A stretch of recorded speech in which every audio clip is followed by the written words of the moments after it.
Hello दोस्तों, OP digital जानकारी YouTube channel में आप सभी का बहुत बहुत स्वागत है। आई होप आप सभी स्वस्थ और मस्त होंगे। तो चलिए दोस्तों, आज फिर एक और नए वीडियो के साथ नई जानकारी के साथ ओपी डिजिटल जानकारी में। तो दोस्तों, अभी तक आपने हमारे चैनल को सब्सक्राइब नहीं किया है तो प्लीज़ लाइक शेयर और सब्सक्राइब जरूर करें और बेल आइकन को प्रेस करना ना भूलें, जिससे कि आपको नए नए नोटिफिकेशन मिलते रहे।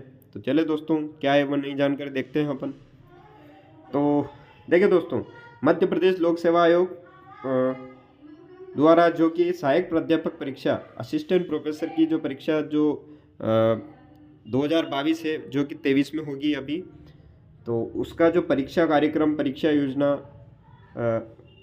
का जो नोटिफिकेशन उन्होंने जारी कर दिया है मध्य प्रदेश लोक सेवा आयोग पीएससी द्वारा।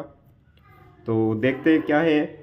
और सभी जो कि 36 विषय के लिए जो एग्ज़ाम होगी, जिसमें इन्होंने इसका एप्लीकेशन फॉर्म भी ओपन है, जो कि 31 जुलाई 2023 तक इसका आवेदन होगा।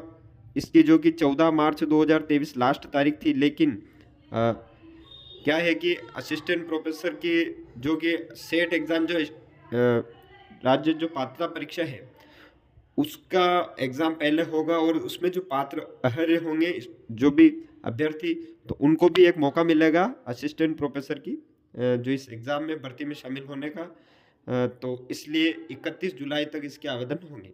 तो चलिए दोस्तों, क्या है परीक्षा कार्यक्रम, किस प्रकार से परीक्षा योजना इन्होंने बनाई है, तो देखते हैं।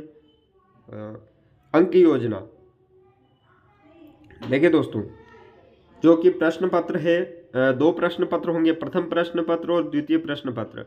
और परीक्षा जो कि प्रथम प्रश्न पत्र है उसमें मध्य प्रदेश राष्ट्रीय एवं अंतर्राष्ट्रीय स्तर का सामान्य ज्ञान तथा कंप्यूटर का आधारभूत ज्ञान रहेगा।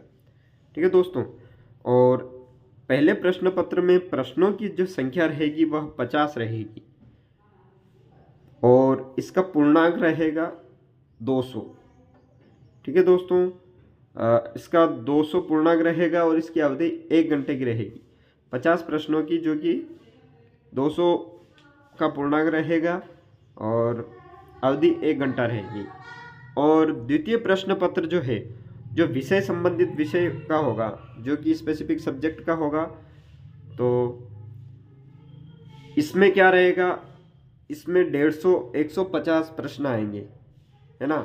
150 प्रश्न और 600 का पूर्णांक रहेगा। क्या रहेगा, 600 का पूर्णांक, और इसकी 3 घंटे की अवधि रहेगी। कितनी अवधि रहेगी इसकी, 3 घंटे की। तो दोस्तों, इसमें जो है प्रश्नों का और पूर्णांक का जो जिस प्रकार से दे रखा है, तो इसमें जो प्रथम प्रश्न पत्र में जो 50 प्रश्न आएंगे और 200 का पूर्णांक रहेगा, मतलब एक प्रश्न 4 नंबर का होगा। और इसी प्रकार दूसरे पेपर में भी जो 150 क्वेश्चन 150 क्वेश्चन आएंगे, जो इसका 600 पूर्णांक है, तो इसमें भी जो प्रश्न का एक प्रश्न का जो अंक रहेगा वो 4 अंक का एक प्रश्न होगा। इसी प्रकार, और इसमें जो साक्षात्कार भी होगा, इंटरव्यू भी होगा इसमें, जो कि 100 नंबर का होगा। और इसका कोई मिनिमम रेशो नहीं है, मतलब कि आपको 100 में से इतने नंबर लाने, ऐसा कुछ नहीं है। और इस प्रकार से टोटल इसका जो पूर्णांक रहेगा 900 अंक। तो पूरी जो परीक्षा है इस 900 अंकों की होगी। ठीक है। इसमें ब प्रश्न देखते हैं। योजना देख लिया हमने, प्रश्न पत्र योजना ब। तो परीक्षा का जो आयोजन है 2 सत्रों में होगा।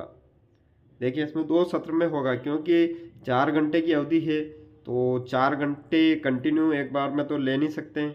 तो इस प्रकार से 2 सत्र में होगा, या तो एक ही दिन अलग अलग शिफ्ट में हो सकते हैं, या फिर अलग अलग दिन भी हो सकता है। अभी तक इसका कोई ये नहीं दे रखा, तो 2 सत्र में होगी। और दूसरा जो इसमें दे रखा, प्रथम प्रश्न पत्र की जो विषय वस्तु मध्य प्रदेश राष्ट्रीय और अंतर्राष्ट्रीय स्तर का सामान्य ज्ञान तथा कंप्यूटर का आधारभूत ज्ञान से संबंधित 50 प्रश्न होंगे।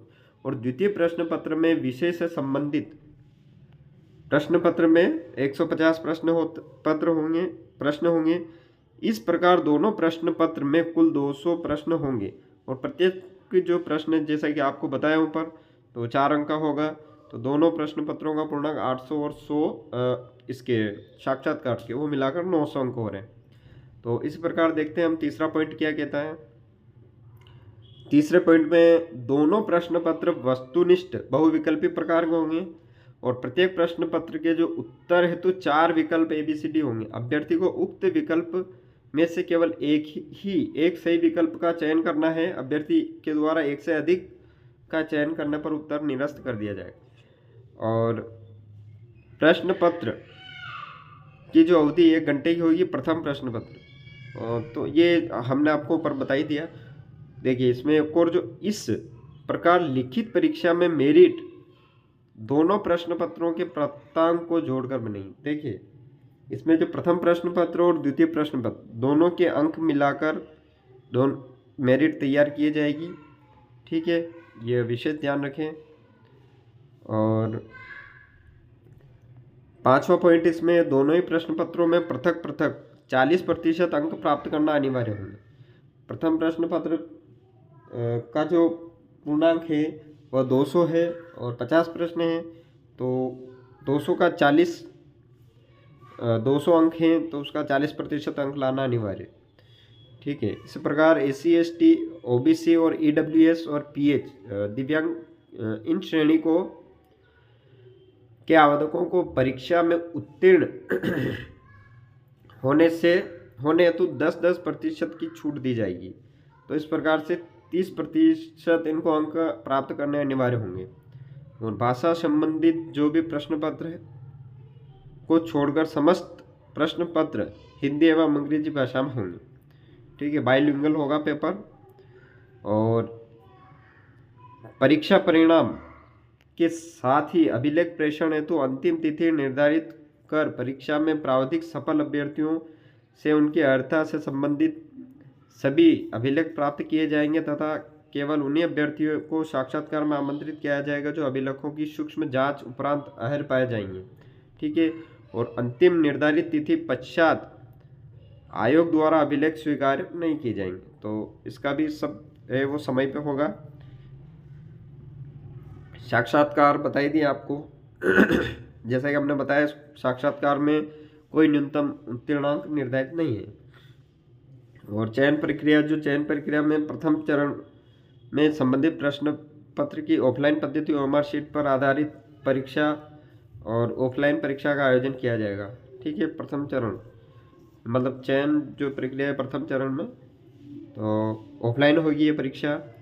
और नंबर 2, परीक्षा उपरांत पूछे गए प्रश्नों की प्रावधिक उत्तर कुंजी तैयार कर वेबसाइट पर अपलोड किया जाएगा, जिसका 7 दिवस में इसका आपत्तियों पर दर्ज जो भी आपत्ति होगी वो दर्ज की जा सकती है। और इस प्रकार से ये इसमें परीक्षा कार्यक्रम उन्होंने जारी किया है। और देखिए इसमें एक और परीक्षा में प्राप्तांक के गुणानुक्रम के आधार पर विभिन्न प्रवर्गों हेतु विज्ञापित रिक्तियों के अधिकतम 3 गुना तथा समान अंक प्राप्त करने वाले अभ्यर्थियों को साक्षात्कार में मतलब बुलाया जाएगा, जो कि सफल घोषित किया जाएगा। और साक्षात्कार में अनुपस्थित रहने वाले अभ्यर्थी को चयन के लिए अनर्ह माना जाएगा। ठीक है,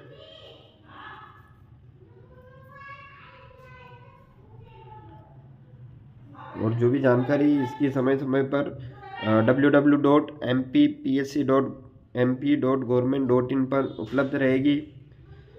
और इसमें एक और विशेष पॉइंट 5वें नंबर का जो ये चयन प्रक्रिया है, अभ्यर्थी मध्य प्रदेश के शासकीय महाविद्यालय में सहायक प्राध्यापक का कार्य अतिथि विद्वान के रूप में किया है, तो उनके द्वारा अतिथि विद्वान के रूप में किए गए कार्य के आधार पर विभाग द्वारा निर्धारित मापदंड अनुसार प्राप्त वरीयता अंक के योग के गुणानुक्रम के आधार पर होगा। और आयोग की परीक्षा प्रणाली में पूर्व मूल्यांकन और पुनर्गणना का कोई प्रावधान नहीं है। इस प्रकार जो इस विषय में प्राप्त अभ्यावेदनों पर कोई कार्रवाई नहीं की जाएगी। ठीक है, तो दोस्तों इसका जो ये था। और इस प्रकार से इसमें जो संपूर्ण इसमें डिटेल दे रखी है और हमने आपको बता दी है असिस्टेंट प्रोफेसर की, जो कि सहायक प्राध्यापक परीक्षा के लिए। और इसकी परीक्षा कब होनी है इसका अभी डेट इसका निश्चित नहीं हुआ है, तो इसमें बताई दी जाएगी बाद में। तो हम आपको उसका भी एक वीडियो बना कर दे देंगे जब भी जारी होगी।